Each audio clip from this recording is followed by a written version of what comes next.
საქართველოს შინაგან საქმეთა სამინისტროს თანამშრომლებმა ბოლო 24 საათის განმავლობაში თბილისსა და რეგიონებში ჩატარებული საპოლიციო ღონისძიებების შედეგად ქურდულ სამყაროსთან კავშირში მყოფი 45 პირი დააკავეს.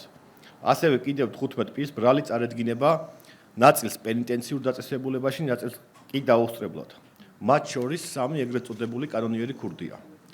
მათ ბრალად ედებათ ქურდული სამყაროს წევრობა, ქურდული სამყაროს საქმიანობის მხარდაჭერა, ქურდული სამყაროს წევრისთვის მიმართვა და კანონიერი ქურდობა.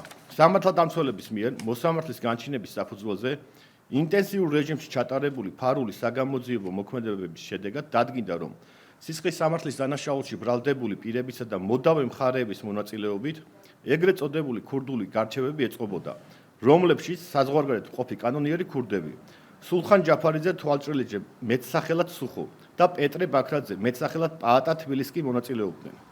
ისინი ერთვებოდნენ მოქალაქეებს შორის არსებული ფინანსური დავების მოგვარებაში და ერთ-ერთი მხარის სასარგებლოდ ეგრეთ წოდებული ქურდული ტრადიციების შესაბამისად იღებდნენ გადაწყვეტილებებს. გამოძიებით ასევე დგინდება, რომ ეგრეთ წოდებული კანონიერი ქურდი რევაზ უბილავა მეტსახელად ჯოარსკი მისი ოჯახის წევრების, დედისა და ძმის დახმარებით აწყობდა ქურდულ გარჩევებს და გამოჰქონდა ეგრეთ წოდებული ქურდული გადაწყვეტილებები.